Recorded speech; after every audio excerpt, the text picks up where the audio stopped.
Hello, and welcome to the Marriage Course Party. For those of you who don't know us, I'm Nikki Lee, and together with my wife Scilla, we run the Marriage Course. It's lovely to see you all here, whether you've come willingly or been dragged here by a friend or your husband or wife. We hope you'll enjoy the evening. We want to start by telling you a little bit about ourselves. We've been married for over 30 years, and like most couples, we've discovered just how different we are. For example, I really love talking. And if a thought comes into my head, I like to express it straight away. Whereas I spend a lot more time thinking about what I want to say, and then waiting for the gap to be able to say it. I tend to be very passionate in the way I express myself, and just occasionally may exaggerate a little. So, when we're with other people, I find myself getting quite anxious about what Scilla might say next. Nicky's always been a morning person and jumps out of bed the moment the alarm goes off. He hates the idea of breakfast in bed, which is my idea of heaven. Scilla gets going at about 10 o'clock at night, just as I'm trying to work out how I'm going to get the 7 hours sleep that I think I need. Then, holidays. I enjoy being very active and don't mind at all what the weather's like. Whereas I really do mind about the weather. I much prefer it to be warm, well, hot actually, and I like spending at least some of the time on holiday doing absolutely nothing. So, as you can hear, we're very different. Working out how you live together with someone who's quite different from you is part of the fun and part of the challenge of being married.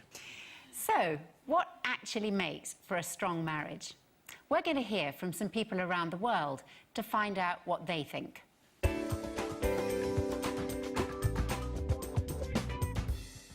The factors that make a strong marriage are trust, communication, and laughter.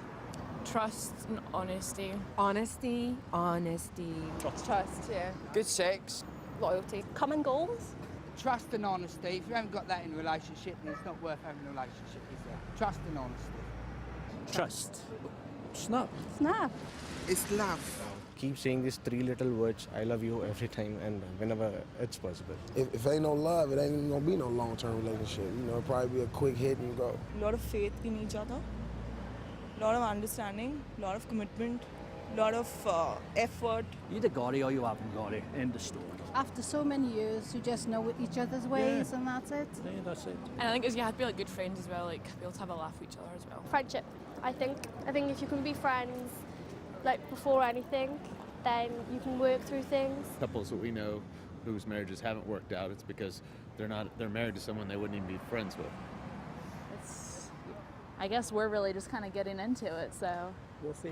Hard work. A short memory. Oh, sorry. Are we supposed to be very serious? No, I mean, really and truly, you have to work at a marriage. Now, we'd like to tell you a bit about the marriage course. The course takes place over 7 sessions.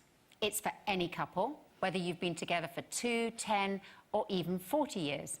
Whether you feel your relationship seems easy, or you're going through a tough time, or you feel you're stuck in a rut.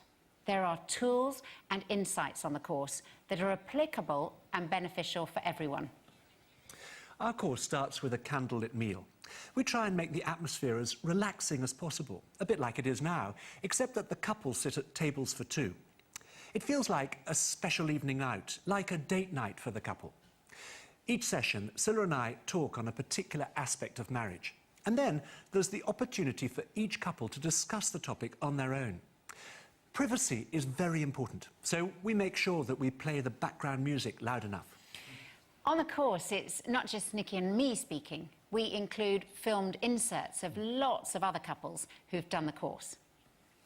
We call them our sofa couples, and if you've seen the film When Harry Met Sally, you'll know where we got our inspiration. Although our couples are a little bit more energetic than the elderly couples in the film.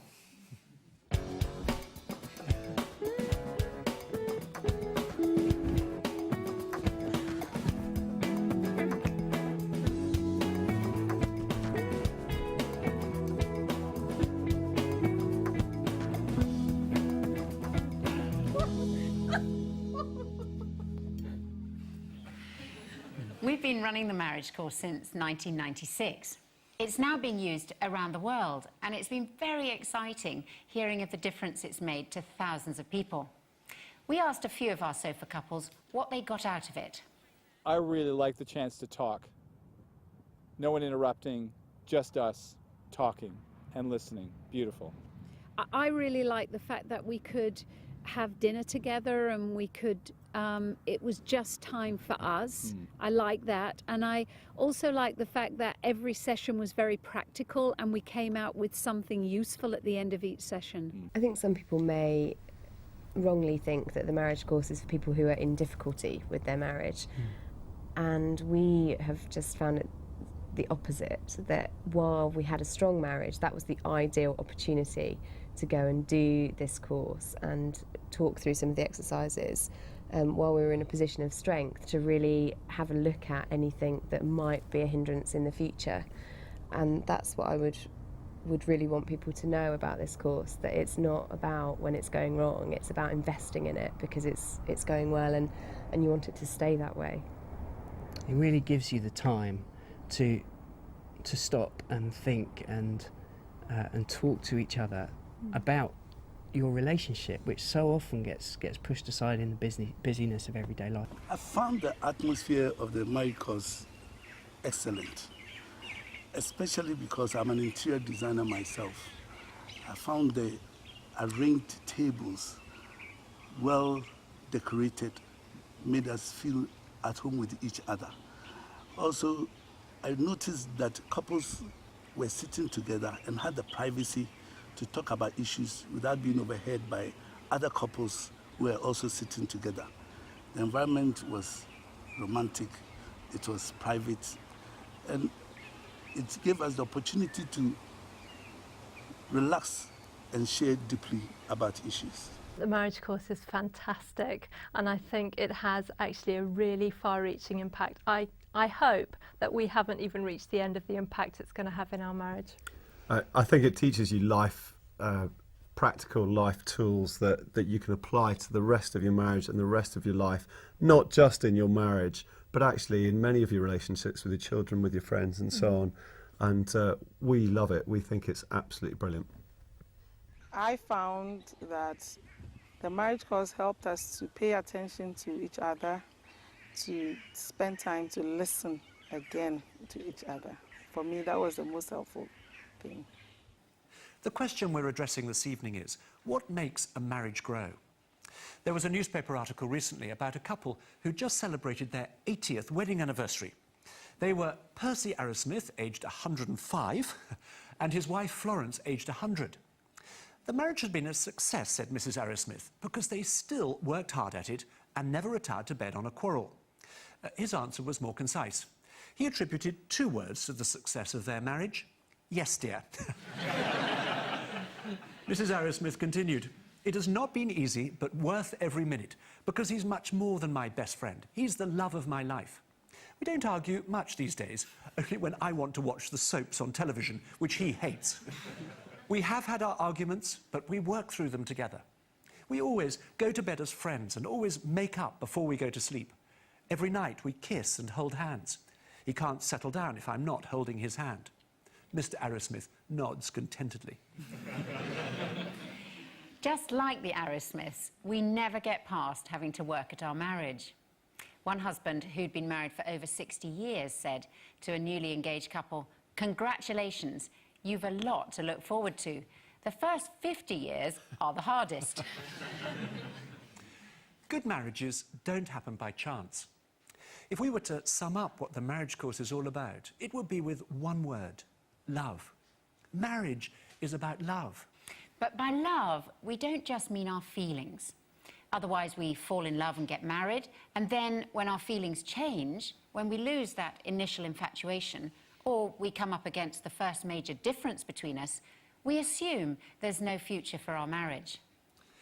In Louis de Bernier's novel, Captain Corelli's Mandolin, on which the film is somewhat loosely based, the widowed Dr. Yanis talks with his daughter Pelagia when she's just fallen in love with Captain Corelli. And he says this: "Love is not breathlessness, it's not excitement, it's not the promulgation of promises of eternal passion, it's not the desire to mate every second minute of the day. It's not lying awake at night, imagining that he's kissing every cranny of your body. No, don't blush. I'm telling you some truths. That's just being in love, which any fool can do.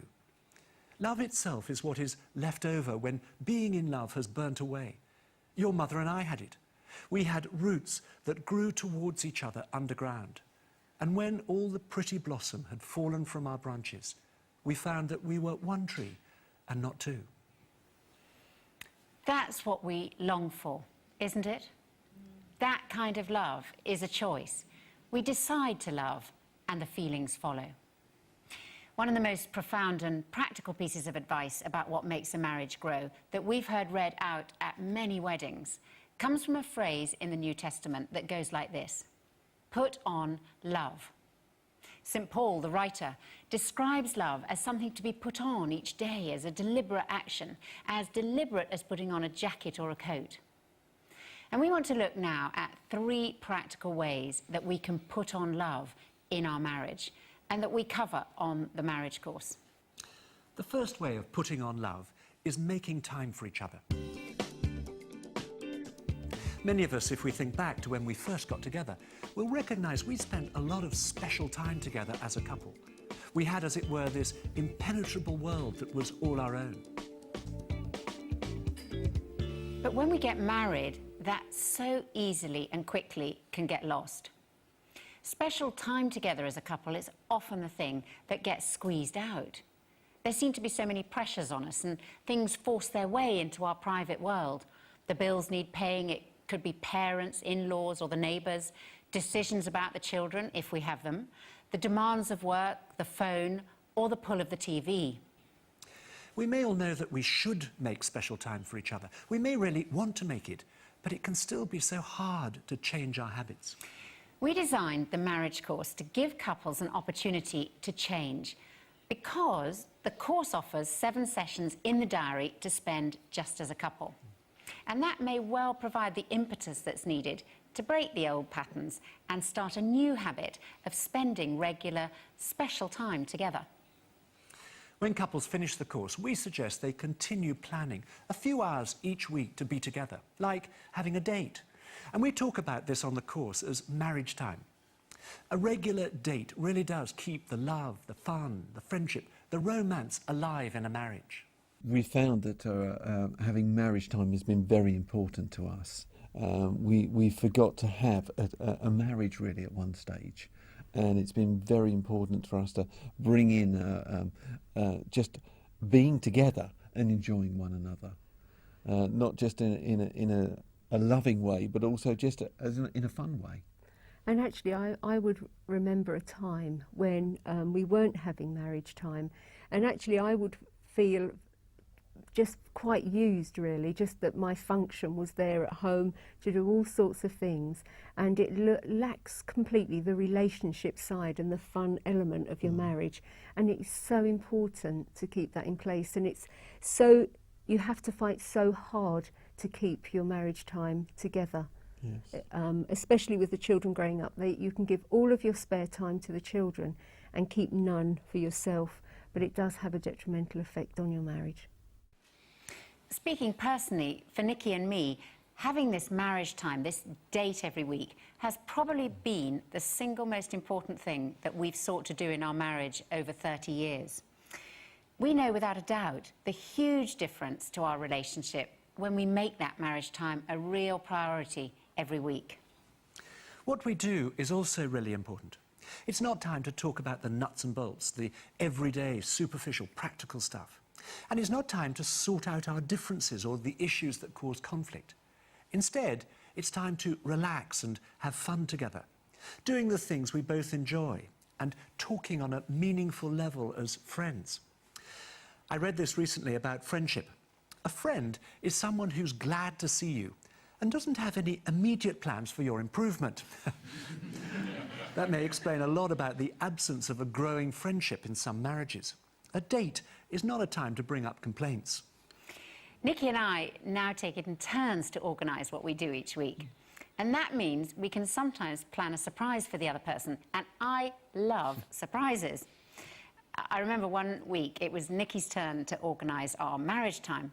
And as it coincided with our wedding anniversary, he'd planned something really special. However, I was completely mystified as we started heading for central London with a wicker picnic basket and a rug. I discovered that Nicky booked the cheapest tickets he could find for the musical Les Miserables, right up high in the back seats. And he thought we'd have a picnic in the interval in a nearby park.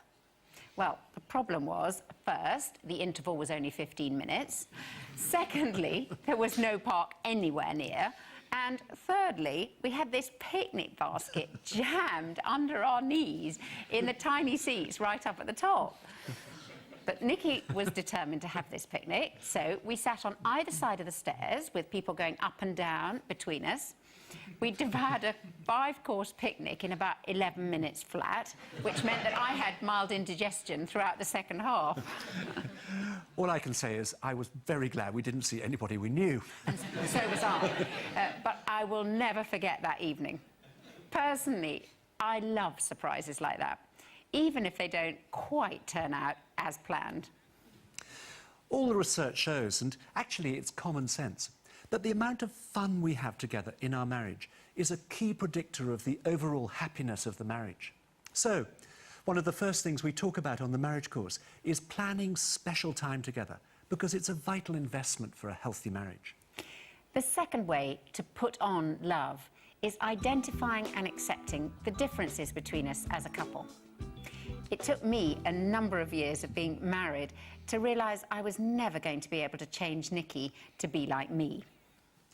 When we first fall in love, we're often attracted by the ways our husband or wife is different from ourselves. We're fascinated and intrigued by their different ways of doing things and their different approach to life. But typically, further into marriage, these things can so easily become sources of irritation and conflict. Regarding differences, I would say when Judy and I were younger, we went to a course, pre-marriage course, and the people that were running it asked the question, what annoys you about your partner, blah, blah, blah. And I sat there for ages and I couldn't think of anything. Jude got a great big list out and wrote a number of things down. And but we had a good old chuckle about it. We did. As we've already mentioned, Nicky and I are poles apart in lots of ways. But one we haven't mentioned, though, is our approach to catching a train or a plane.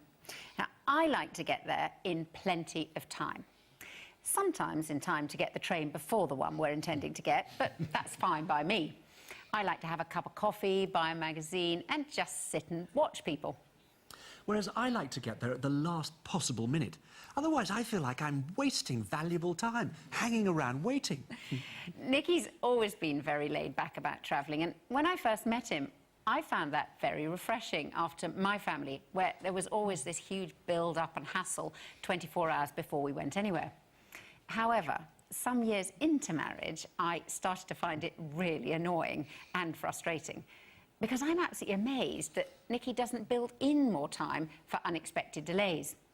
And what's even more annoying is he's only ever once missed a train in the last 30 years. And of course, the more annoyed I get, the slower he becomes. I just like to give the train a sporting chance. In terms of overcoming this problem, I know that it really helps if I just keep reminding myself that I like being married to someone who's very relaxed about travelling. I still can't quite work out why Scylla wants to spend so long at the station. But I have discovered it makes for a much happier journey if I quadruple the time I would naturally allow. At one wedding we went to recently, we arrived 4.5 hours early. So I am working on it. The marriage counsellor and author Gary Chapman tells a story about a difference between him and his wife, Carolyn, whom he describes as a drawer opener, but not a drawer closer. And this habit really irritated him. Every time he saw an open drawer, he fumed, and sometimes he just exploded. So, Gary decided to use his educational expertise and give Carolyn a visual demonstration along with his lecture. He removed one of the bathroom drawers, showed her the little wheel on the bottom, how it fits into the track and explain what a marvellous invention it was. This time he knew she understood how serious he was, but it didn't make the slightest difference.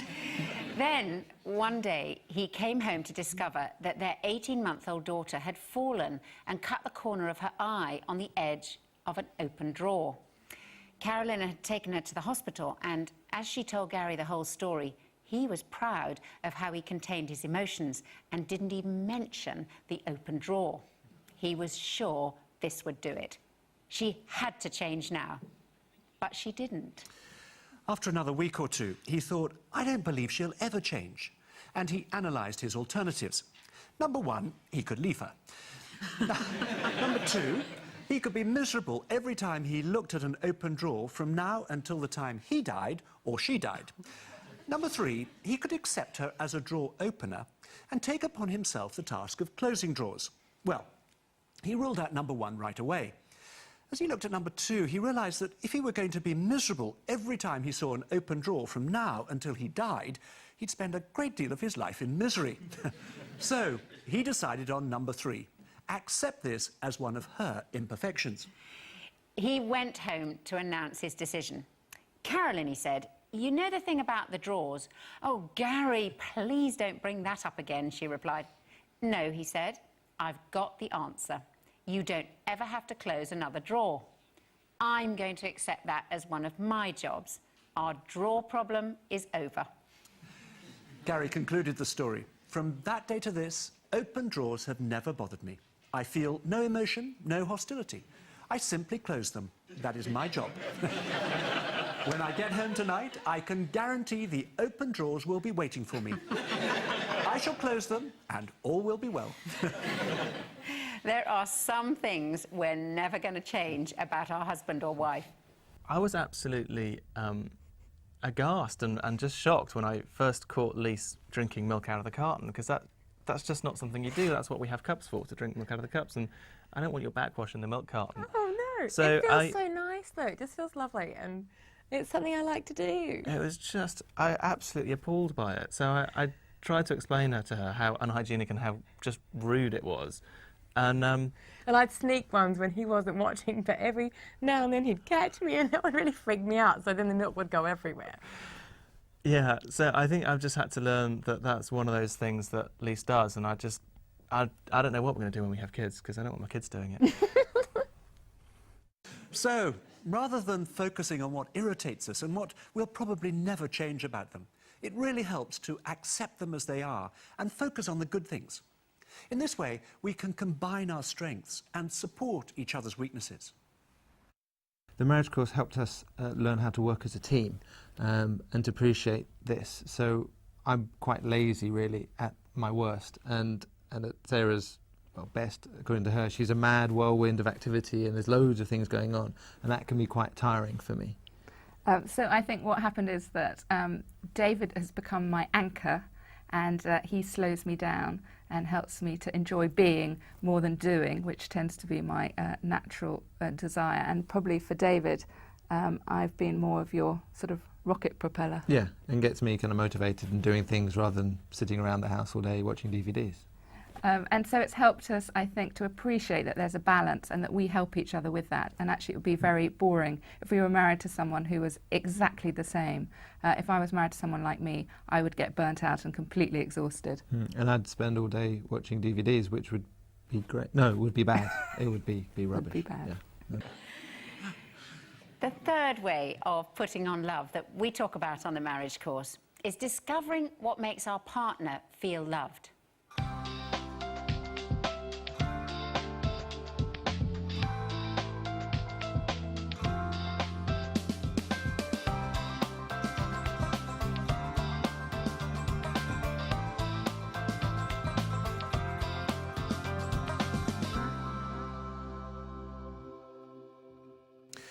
Judith Wallerstein, a clinical psychologist who spent years researching what makes for a lasting, happy marriage, wrote this: individuals have their own patterns of what makes them feel better. Some people need to talk, others prefer to be left alone. Some people need to be listened to right away, others need to delay until they've begun to sort things out. What would be insulting to one person is exactly what another needs. It's essential that both partners know what strategies will help the other bear the everyday stresses of life. During the course, we look at 5 ways through which people feel loved, that Gary Chapman calls the 5 love languages. For some, it's through the words that are spoken to them. Being told they're special, receiving compliments, being encouraged means a huge amount to them. For others, it's through time. It's when their partner sets aside special time to be with them that they feel most loved. For others, it's through touch. Physical affection is particularly important for them to feel loved. For others, it's by being given presents. These act as visual symbols that their husband or wife has been thinking about them and cares for them. And for others, it's through actions, through the kind and thoughtful things that their partner does for them that they feel loved. Words, time, touch, presents, actions. The 5 languages of love. Typically, each of us tends to give love in the way that we like to receive it. But that's no good if our husband or wife feels loved through a different way. On the course, couples discover what is most significant to their partner to meet their needs and to make them feel loved. On the marriage course, I learnt that my love language is kind words.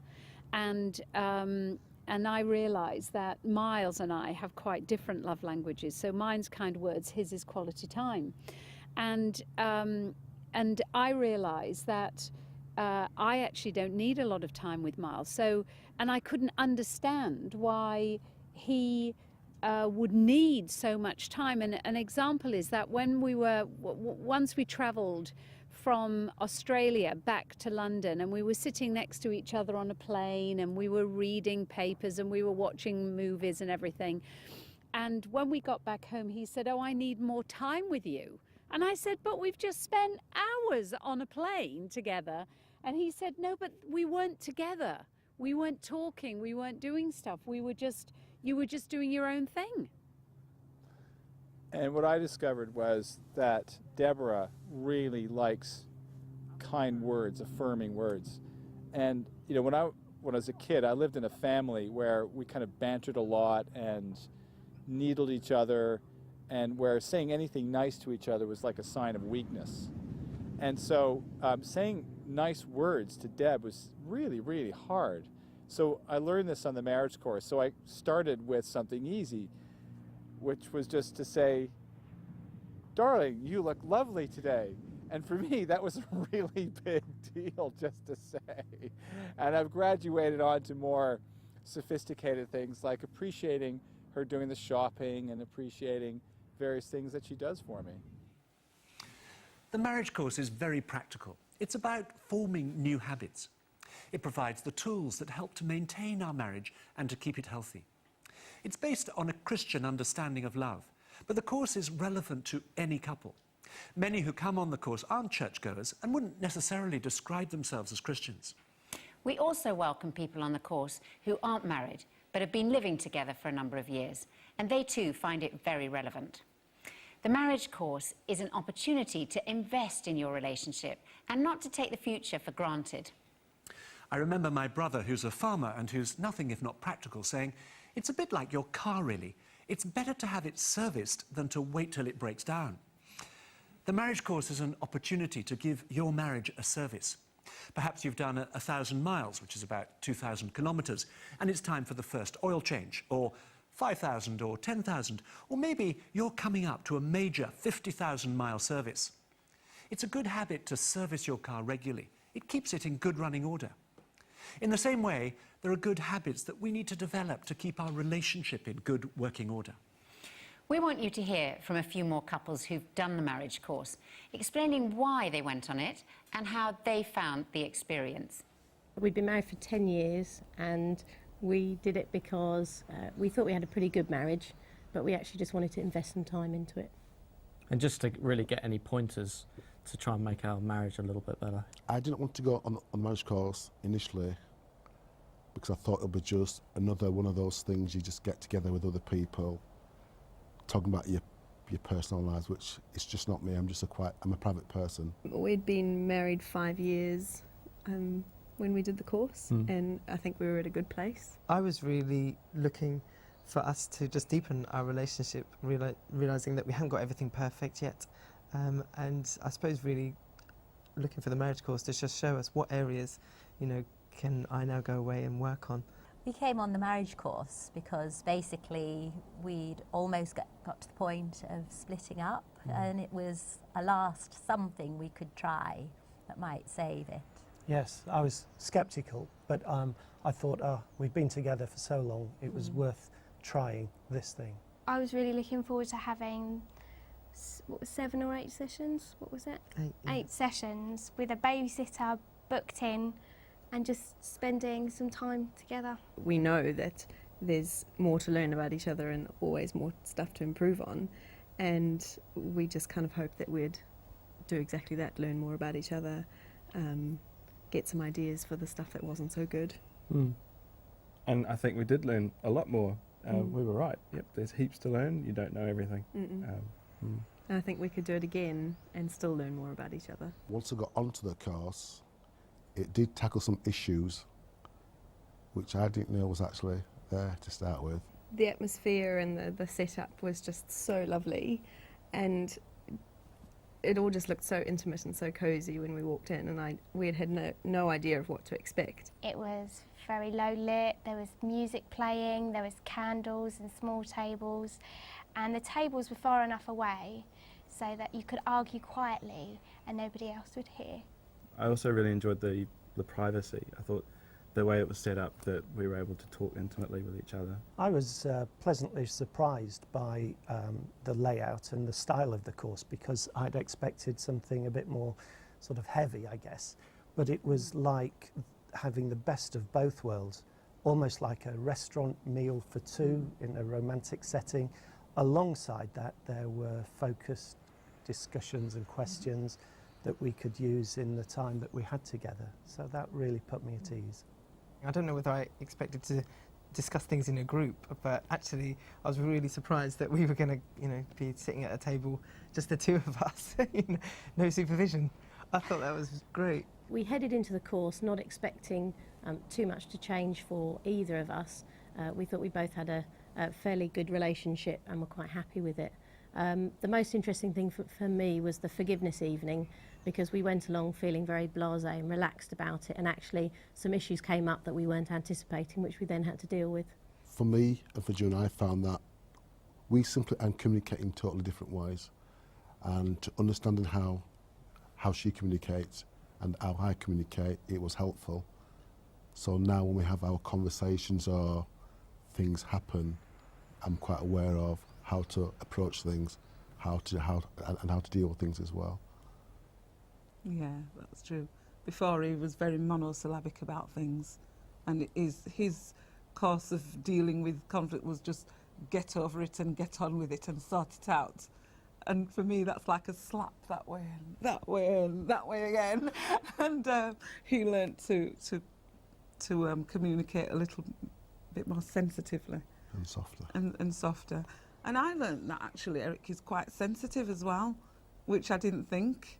He was so sensitive. The course has made a lot of differences in our relationship. We're putting each other first and working at our relationship, and we're learning that we have to spend time together to share with each other. Learning to be each other's #1 fan, that's really fun. It's great. I think reinforcing how we each give and receive love was really, really important. And I think the conflict resolution stuff for me was really good. And I'm much better at saying sorry when I need to say sorry a whole lot sooner now, and letting things go.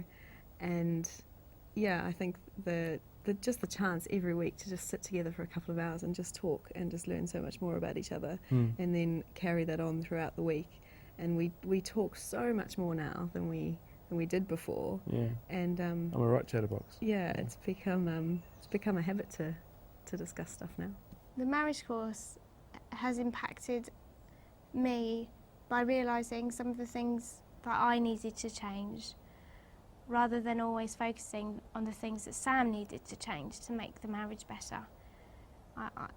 He always talks about him being the man. So therefore I kind of said, well, if you're going to make this marriage, if this marriage is going to be better, then you make it happen. And actually that's not something that he can do. It's something that we both have to do. The marriage course actually saved our marriage. And it gave us the tools to build our relationship in the future. It was a good stock-taking time, and we realised the importance of things like spending more time together and really carving out in our busy lives some time for each other. And so that was really brought home, I think, particularly in the first session where we just took stock and realised what is actually important and what makes our marriage tick, and what we need to really perhaps concentrate a little bit more on. The result of the marriage course for us is it took our marriage to a whole another level of togetherness, another level of communication, and it helped us to understand the importance of scheduling marriage time. For a lasting impact, I would say that the marriage course has definitely brought us closer together. There's no doubt about it. We understand where each other is coming from, where you're at, and where we are headed. We just feel so much more connected on so many different levels, and to know that we've got the techniques to continue that and to carry on connecting and reconnecting, and it's great. Yeah, I absolutely agree. I think the main difference that it's made is just the fact that we both knew that we both wanted to invest time and energy into our marriage. Just attending the course itself was an act which showed both of us that we were both serious about where we wanted our marriage to go. And I think it was useful because in some areas it gave us confirmation that we were doing things reasonably well, and in other areas it pointed to things that we could be doing better, and I think it was helpful from that point of view. The course is such a liberating experience, and it gives you the opportunity to invest in some time in your relationship, the most important relationship in your life. Surely it makes sense to think about that. We've been married for nearly 8 years, and we talked about things that we hadn't thought about before, or stuff that really needed to be talked about that we just laid under the carpet for years. So you can always make your marriage better. We hope very much that you've enjoyed the party and that you'd like to go on and do the marriage course yourselves. Before you leave, you'll be offered an invitation with all the details. Please do take it away with you. And feel free to take more invitations for other couples you think might be interested. Thank you for joining us. Goodbye. Goodbye.